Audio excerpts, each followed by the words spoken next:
conférences en France, c'est-à-dire que la moitié de mon activité est de l'enseignement à l'Université de Franche-Comté et donc la moitié de mon activité en recherche au laboratoire Chrono-Environnement. Et moi, mes thématiques de recherche, donc, c'est fonctionnement trophique et cycle du carbone en milieu aquatique. Alors, ces derniers temps, depuis que je suis à Besançon, depuis 7 ans environ, je travaille plus particulièrement sur les lacs, mais j'ai aussi travaillé en rivière ou en zone humide sur des thématiques proches. Et du coup, à chaque fois, voir aussi l'impact des activités humaines diverses de gestion, notamment sur le fonctionnement de ces systèmes en termes de réseau trophique et éventuellement de cycle du carbone. Alors, pour faire un petit zoom sur des projets qu'on a en cours, alors quand je dis on, c'est justement avec Laurent et puis avec Valérie Verneau, qui est aussi maître de conférence à Chrono-Environnement.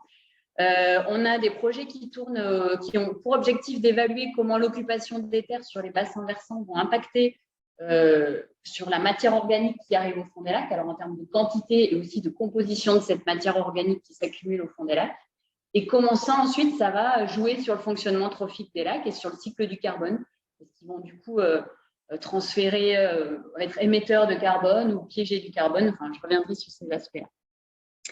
Et du coup, les travaux qui sont menés depuis quelques temps là, à Chrono-Environnement, donc au travers de 2 thèses qu'ont encadré Laurent et Valérie, et puis un étudiant en thèse qu'on encadre actuellement avec Laurent, finalement, tous ces travaux montrent que l'eutrophisation des lacs, donc le fait qu'il y ait de plus en plus de nutriments qui arrivent dans les lacs et de matière organique, alors qui est un processus à la base naturelle, mais là on parle d'eutrophisation accélérée par des activités humaines, donc entraîne une accumulation de plus en plus importante de carbone organique au fond des lacs.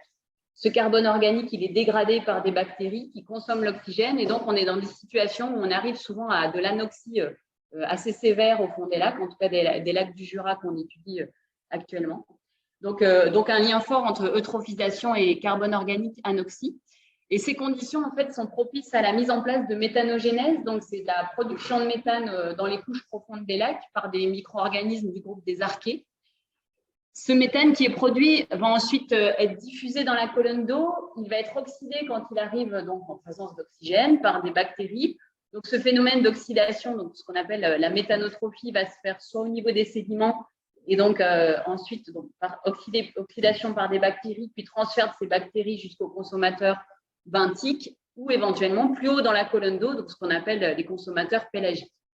Donc, on étudie un peu tous ces processus. On a différentes approches, des approches de paléolimnologie, donc, que vous connaissez bien, et on fait aussi des suivis de néolimnologie, donc en fait des suivis de lacs en termes de physico-chimie, de processus biologiques sur des gradients du coup spatiaux.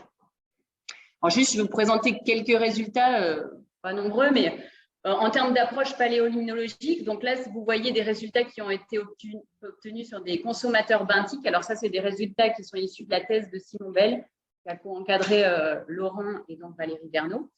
Donc dans cette thèse, entre autres, donc Simon avait étudié différents lacs que vous voyez là sur le graphique, et il avait fait une approche de paléo en étudiant des échantillons modernes et des échantillons plus anciens. Et les outils qui sont utilisés, ce que je n'ai pas précisé, donc pour étudier l'origine du carbone consommé par ces organismes, on utilise les signatures isotopiques du carbone. Donc là, signatures isotopiques de capsules céphaliques de chironomes qui sont retrouvées dans les sédiments. Et ce que montre ce graphique, en fait, c'est qu'il y a pour beaucoup de lacs une différence de signature isotopique qui traduit donc une différence d'origine du carbone consommé. Et donc, les points rouges qui sont un peu plus négatifs là sur l'axe que vous voyez traduisent certainement une consommation plus importante de méthane dans ces lacs.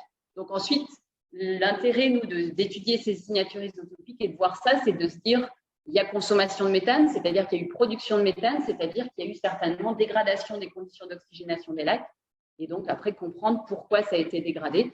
Et donc là, entre autres, dans sa thèse, Simon avait montré que ces changements d'origine du carbone consommé venaient du bassin versant et d'une agriculture plus intensive sur les bassins versants des lacs. Et donc actuellement, on a un étudiant, Valentin Esser, qui a un peu les mêmes approches en paléolimnologie, mais cette fois-ci sur des consommateurs pélagiques, donc du zooplancton qui est plus au niveau des sédiments, mais qui est dans la colonne d'eau. Et donc, on a le même travail qui est fait. Donc, on utilise le modèle Daphnia. Et ce que vous voyez là, c'est deux graphiques. Donc, je n'ai pas mis les légendes, mais le lac de Brévent et le lac de Rémoré, qui sont des lacs jurassiens. Et donc, on voit qu'avec la profondeur du sédiment, on a un changement ou en tout cas, dans les périodes récentes, on a un changement des signatures isotopiques assez marqué des éphipies, donc, que vous voyez en haut à droite. Là, c'est les œufs de Daphnie qu'on retrouve dans les sédiments. Donc là encore, sur ces consommateurs pélagiques, on voit qu'il y a un changement de l'origine du carbone consommé, avec des signatures qui sont plus appauvries, qui nous laissent penser qu'il y a aussi plus de dégradation de matière organique et potentiellement de consommation de méthane. Donc ça, c'est les approches paléo. Et puis, sur des approches actuelles, on fait des suivis de lacs. Donc là aussi, quelques résultats issus d'un suivi qu'on a fait sur 11 lacs dans le massif jurassien. Des lacs qu'on a suivis à 2 périodes assez clés dans le fonctionnement des lacs, la stratification estivale et le brassage automnal. Alors, je ne sais pas si vous êtes tous familiers avec ça, mais les lacs, en fait, en été, vont avoir des couches d'eau bien délimitées, qui sont stratifiées. Et pendant cette période, on a une accumulation souvent de méthane au fond des lacs, si on est en condition anoxique. Et au moment du brassage automnal, c'est-à-dire une période, c'est ce qu'il y a en ce moment, donc les eaux se mélangent liées à des changements de température. Donc, le méthane accumulé va être remis à disposition dans la colonne d'eau, oxydé et donc transféré dans les consommateurs.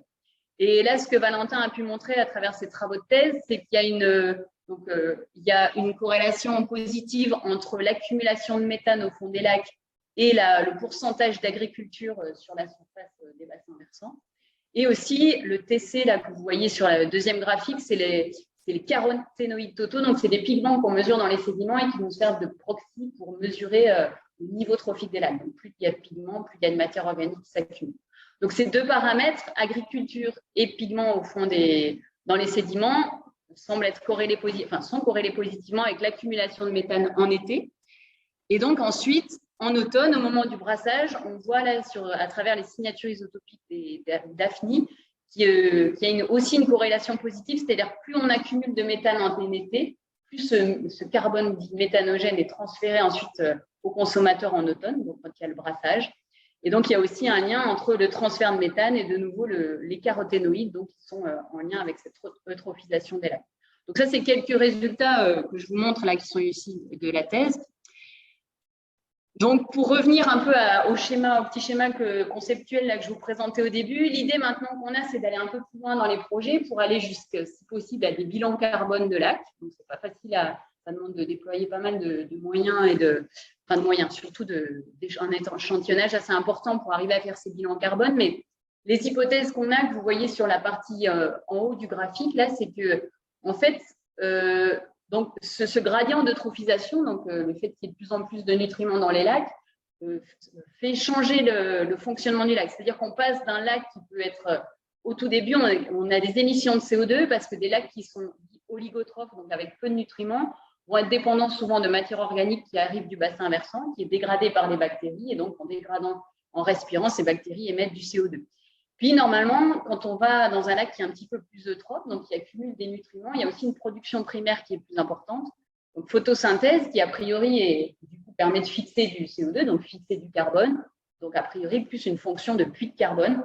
Sauf que ce qu'on montre avec nos résultats et puis d'autres études qui travaillent sur le sujet, c'est que si on continue dans cette eutrophisation et si on a vraiment un fonctionnement où il y a beaucoup de production primaire et ensuite cette production qui s'accumule au niveau des sédiments, on va favoriser cette production de méthane. Donc, finalement, on rebascule dans un fonctionnement où on est émetteur de carbone et de gaz à effet de serre. Donc, l'idée qu'on a, c'est qu'il pourrait y avoir potentiellement des seuils qui sont, vous voyez, on ne voit pas très bien en haut de la diapositive, mais des seuils où on passe d'un lac qui est puits de carbone à un lac qui est source de carbone. Et donc, c'est ce qu'on voudrait essayer de mettre en évidence dans les projets à venir. Et puis, juste pour finir, du coup, vous devez vous demander pourquoi je parle de lac, mais puisqu'on parle de forêt, mais comme le disait Adam, l'idée qu'on a, donc nous, actuellement, là, on travaille dans le massif jurassien essentiellement. Donc, vous voyez là, entouré sur la photo. On a quelques exemples de photos de lacs. Donc, on est dans des situations avec des forêts. On est aussi dans des situations où on a donc un impact de l'agriculture qui est peut-être un peu plus présent qu'ici. Mais donc, on voudrait étendre ces thématiques ici aux forêts boréales où on a énormément de lacs et voir comment ce qui se passe sur le bassin versant. Alors, peut-être pas en termes d'agriculture, mais plus en termes d'occupation forestière, de perturbations qu'il y a sur le bassin versant, de système de gestion aussi peut-être de la forêt, va impacter les nombreux lacs qu'il y a ici et comment ça impacte le cycle du carbone et le fonctionnement trophique de ces lacs. Donc, voilà, notre projet dans l'IRP, c'est d'essayer de s'étendre sur ces terrains de jeu, j'allais dire, et puis de développer